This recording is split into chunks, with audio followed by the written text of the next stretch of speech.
Hello everyone, welcome to the third tutorial of this React.js series. So guys, इस series में हम लिखने जा रहे हैं अपना पहला रिएक्ट कोड। सो उस रिएक्ट कोड को लिखने के लिए हम यूज़ करने वाले हैं लाइक कोड पेन का। कोड पेन क्या है? एक ऑनलाइन कोड एडिटर है। लाइक यहाँ जाके मैं स्टार्ट कोडिंग पर क्लिक करता हूँ। हम लोग क्या करेंगे, सबसे पहले हम एक HTML कोड लिखेंगे और सिमिलर कोड हम लाइक लिखने का कोशिश करेंगे रिएक्ट के थ्रू, लाइक अपना पहला react code. So guys, simply मैं यहाँ सिंपल पहले एक डिव बना लेता हूँ HTML कोड के लिए। मैंने एक डिव बनाया है यहाँ पे मैं चाहता हूँ कुछ एम्प्लॉय का डेटा शो करना चाहता हूँ अगर मैं, तो उस डिव में मैंने एक पैरा टैग लिया है जिसमें यहाँ मैं एम्प्लॉय का नाम लिखता हूँ। लाइक यहाँ पे मैंने दे दिया आयुष। दूसरे पैरा टैग में मैं देता हूँ यहाँ पर एम्प्लॉय की age. Age is like 23। So इस तरह से आप देख सकते हैं मेरा जो HTML का कोड है वो यहाँ पर नीचे विजिबल हो जाता है। तो यहाँ ये एक लाइक ऑनलाइन कोड एडिटर है। यहाँ मैं HTML लिख सकता हूँ, CSS लिख सकता हूँ, JS लिख सकता हूँ। सो इस तरह से। सो इसको थोड़ा सा स्टाइलिंग दे देते हैं। लाइक मैंने यहाँ पे एक क्लास डिफाइन करता हूँ, class equals to root. Root मैंने एक क्लास बनाई है रूट के नाम से, रूट। Okay, fine. सो यहाँ पर मैं सबसे पहले देता हूँ इसको कलर, लाइक टेक्स्ट कलर में दे देता हूँ यहाँ पर रेड। बैकग्राउंड कलर दे देता हूँ इसको थोड़ा सा,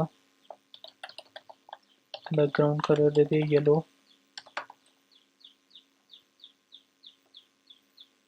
बैकग्राउंड, ओके, बैकग्राउंड में जी किस प्लेन बैकग्राउंड कलर दे दिया यहाँ पे मैंने येलो। ठीक है, इस तरह से मेरी यहाँ पे स्टाइलिंग आना शुरू हो गई जैसे मैंने इसको रूट क्लास दी है। HTML CSS बिल्कुल बेसिक। और डिस्प्ले देता हूँ, डिस्प्ले लाइक इनलाइन ब्लॉक।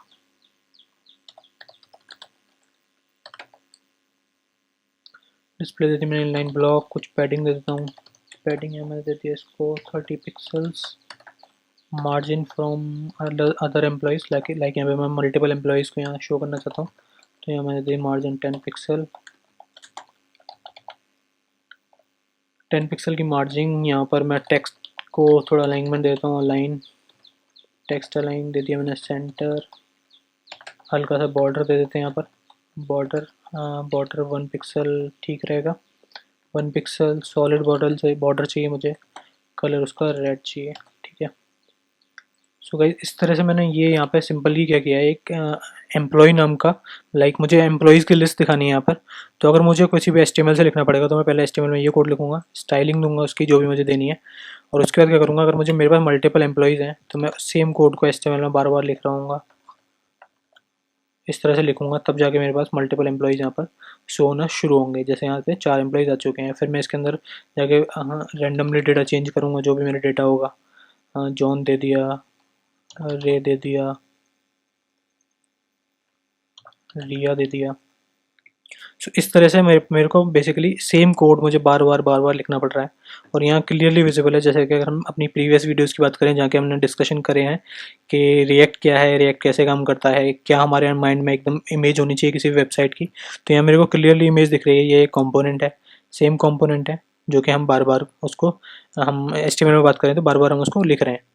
अब ये था मेरा बिल्कुल सिंपल HTML का कोड। अब हम स्टार्ट करते हैं अपने React.js के कोड के लिए। So I am very excited to write the very first code for the React.js। So React.js के लिए यहाँ पर कोड पेन पर JS का जो कोड लिखने के लिए एरिया है उसमें ये सेटिंग्स का आइकन है। यहाँ जाकर हम क्या करेंगे, जैसा कि हमने यहाँ पढ़ा था, React.js इज जावास्क्रिप्ट लाइब्रेरी। सो एक लाइब्रेरी है जिसको कि हमें, अब जावास्क्रिप्ट लाइब्रेरी है तो उसे ऐड करना पड़ेगा। तो यहाँ जाकर सिंपली आप टाइप करें आपको जो भी लाइब्रेरी ऐड करनी है कोड पेन पे। मैंने यहाँ रिएक्ट ऐड करी। और दूसरी इंपॉर्टेंट चीज़ जो है रिएक्ट डॉम, रिएक्ट डॉम। तो ये दो लाइब्रेरीज हमें अभी रिक्वायरमेंट है कि सिंपल कोड लिखने के लिए। अब मेन बात क्या है, जो हमारा रिएक्ट जेएस है वो इंटरनली मॉडर्न जावास्क्रिप्ट को लाइक यूज़ करता है, like next generation feature syntax को यूज़ करता है। तो हो सकता है ये ब्राउज़र या फिर कुछ ब्राउज़र उसको सपोर्ट ना करें, तो उसके लिए हमें चाहिए जावास्क्रिप्ट प्री प्रोसेसर बेबल। तो बेबल बेसिकली क्या करेगा, जो हमारा नेक्स्ट जनरेशन सिंटेक्स होगा उसको बेसिक सिंटेक्स में कन्वर्ट करके ब्राउज़र को प्रोवाइड कराएगा। तो यहाँ पे मैंने ऐड कर ली है सारी चीज़ें। अब सबसे पहले मुझे, जैसे ये एम्प्लॉय है तो मैं सिंपल एक एम्प्लॉय बनाता हूँ, फंक्शन एम्प्लॉय नाम का कंपोनेंट बनाता हूँ। एम्प्लॉय, मैंने एक एम्प्लॉय बनाया। अब ये मुझे क्या रिटर्न करेगा, ये फंक्शन, ये मुझे एक UI कंपोनेंट रिटर्न करेगा जो कि सिमिलर होगा किसके, जैसे कि मेरा ये HTML कोड है, सेम टू सेम।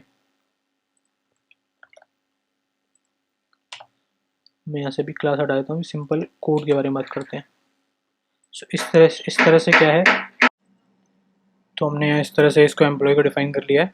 अब इसके बाद क्या करते हैं, हमको जो रेंडर कराना है कंपोनेंट, तो उसके लिए जो हमने वहाँ पीछे लाइब्रेरी ऐड करी थी रिएक्ट डॉम नाम की, तो रिएक्ट डॉम जिसका कि मेथड है रेंडर, जो क्या करता है, रेंडर करता है किसी भी आपके रिएक्ट के कंपोनेंट को आपके HTML के कंपोनेंट से। तो यहाँ पे सिंपली मैं अगर बात करूँ, मेरा जो भी मेरा बनाया है कंपोनेंट एम्प्लॉय नाम का, उसको मैंने यहाँ यूज़ कर लिया और उसको मैं बाइंड करूँगा अपने document dot query selector SELECTOR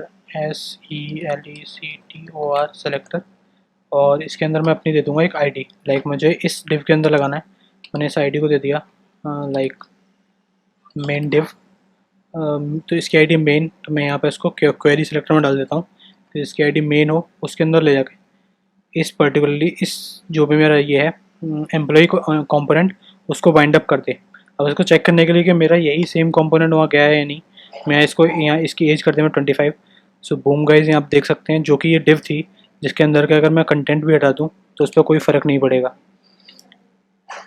सो रिफ्रेश होने के बाद भी यहाँ है आयुष और जिसकी एज है 25, यहाँ मैं लिख देता हूँ आयुष के, ताकि बिल्कुल क्लियर रहे कि हमारा रिएक्ट कंपोनेंट क्या है और जो हमारे HTML से बेस्ड डिव्स हैं वो क्या हैं। सो गाइज, यहाँ हमने बहुत ही आसानी से लिख दिया है सेम जो हमारा कोड था HTML में उसको रिएक्ट के अंदर, लाइक सेम कोड को मैं बार बार यहाँ टाइप कर रहा था वो मैं यहाँ लिख चुका हूँ एक बार। अब देखेंगे कि ये जो कंपोनेंट बना है मेरा, जैसा कि हमने प्रीवियस वीडियो में बात करी है, सारे कंपोनेंट्स हैं, तो जो मेरा कंपोनेंट बनाया है इसकी रीयूजेबिलिटी कैसे होगी उसको भी एक बार इसी वीडियो में देख लेते हैं। लाइक यहाँ पे मैं एक डिफाइन करता हूँ फंक्शन, ये मेरा बन चुका है। यहाँ पर एम्प्लॉय को मैं मिनिमाइज करता हूँ, फंक्शन एक बनाता हूँ मैं अपना नया component employee list. Employee list जैसे कि नाम से पता पड़ रहा है, एम्प्लॉय लिस्ट के अंदर हम क्या करने वाले होंगे, हम क्या करेंगे, रिटर्न करेंगे, हम रिटर्न करेंगे अपने एम्प्लॉयज़ की लिस्ट को। तो पर्टिकुलरली एक डिव रिटर्न होगी जिसके के अंदर क्या होगा,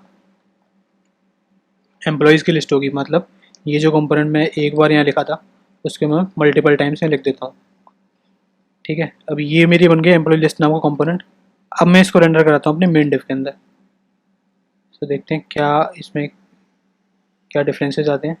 सो गाइज, यहाँ हम इजीली देख सकते हैं कि जो कुछ ना कुछ चेंजेस हुए हैं, मतलब एम्प्लॉय लिस्ट काफ़ी सारे एम्प्लॉयज़ यहाँ आ चुके हैं। तो रीज़न इसका क्या है कि ये यहाँ पे क्यों नहीं आया है, ये हो गया एम्प्लॉय, क्योंकि जो रूट है वो इसको मिला हुआ है। तो मैं यहाँ से इस जो स्टाइलिंग थी मैं इस डिव को हटाकर अपनी इस डिव पर दे देता हूँ। अब यहाँ पर जो स्टाइल देखिए, यहाँ पर बिल्कुल सेम HTML कंटेंट जो बिना स्टाइलिंग के होता है वैसे दिख रहा है। अब रिएक्ट में स्टाइलिंग देने के लिए सिंपल क्लास कीवर्ड यूज़ नहीं करते, क्योंकि क्लास एक रिजर्व कीवर्ड है रिएक्ट के अंदर, लाइक जावास्क्रिप्ट के अंदर क्लासेस डिफाइन करने के लिए। तो यहाँ इसको हम डिफाइन करते हैं क्लास नेम से। तो क्लास नेम में मैं यहाँ डिफाइन करता हूँ, क्लास नेम मेरा था रूट। अब अगर हम देखें, सो गाइस बूम, हमारे पास वो तीनों जो हमने यहाँ पर 3 एम्प्लॉय बनाए हैं वो आ चुके हैं। एक कम कर दूँ, एक कम हो जाएगा, मुझे बार बार कोड नहीं लिखना पड़ा, सेम ही कोड को मैं रीयूज़ कर पा रहा हूँ। अब मैं क्या करता हूँ, पहले यहाँ से ये HTML वाला कोड को हटा देता हूँ।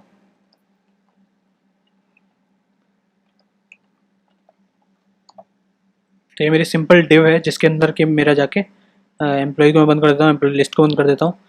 और अब जो क्लियरली विजिबिलिटी होगी, मेन नाम की जो डिव है जिसकी ID मेन है, उसके अंदर मैंने अपना एक कंपोनेंट डाला एम्प्लॉय लिस्ट।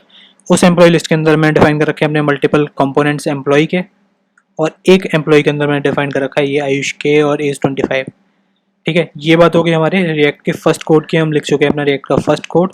अब इसमें हम देख सकते हैं कंपोनेंट तो हमने यूज़ कर लिए, अब ये कंपोनेंट डायनेमिक कैसे होंगे उसकी और एक हल्की सी बात कर लेते हैं। लाइक अगर मुझे इसमें केवल नेम देना है, नेम मैंने इसमें दे दिया जॉन इसमें नेम दे दिया, दूसरे वाले उसको एम्प्लॉय को मैंने दे दिया रिया। सो इस तरह से अगर मुझे कुछ किसी भी कंपोनेंट में कुछ डेटा प्रोवाइड करना है तो मैं इस तरह से उसको डेटा प्रोवाइड कर सकता हूँ। ये इस पर्टिकुलर कंपोनेंट के लिए एक प्रॉपर्टी है जिसका नाम है नेम। तो ये नेम प्रॉपर्टी कुछ भी हो सकती है, नेम हो सकती है, एज हो सकती है, कुछ भी जो आपके लाइक बिजनेस लॉजिक से और प्रोजेक्ट से रिलेटेड हो वो हो सकता है।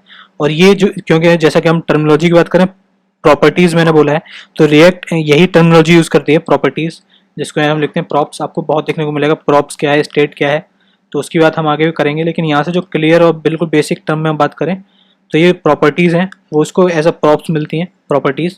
और मैं आयुष के को हार्ड कोड करने की जगह यहाँ क्या करूँगा, इसको डायनेमिकली कॉल करूँगा। प्रॉप्स में अगर मेरे पास नेम आ रहा हो तो मेरा यहाँ पर रेंडर हो जाए। हम देखते हैं।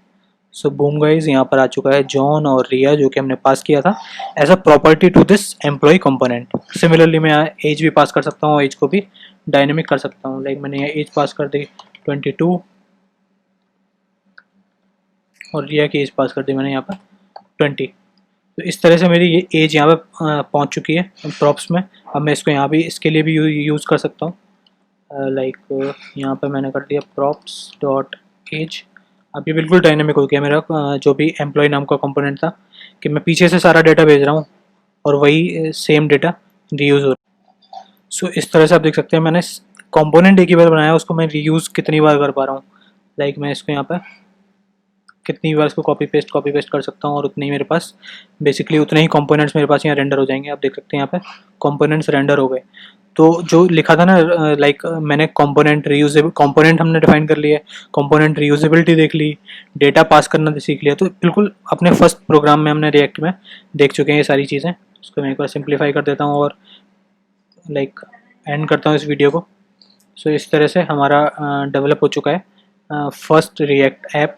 और अब हम आगे मूव फॉरवर्ड करेंगे रिएक्ट एप्लीकेशन के लिए, जो कि हम एक आईडीई के अंदर डेवलप करेंगे और स्टार्ट करेंगे अपना सबसे पहला प्रोजेक्ट। सो अगर आप लोगों को ये जो रिएक्ट का पहला कोड था ये आपको इजी लगा हो और थोड़ा एक्साइटिंग लगा हो rather in comparison to HTML, और आपको क्लैरिटी थोड़ी अच्छी हुई हो, then please hit the like button on this video. और आप लोग नए हो then please subscribe to my channel and thank you for watching this video guys.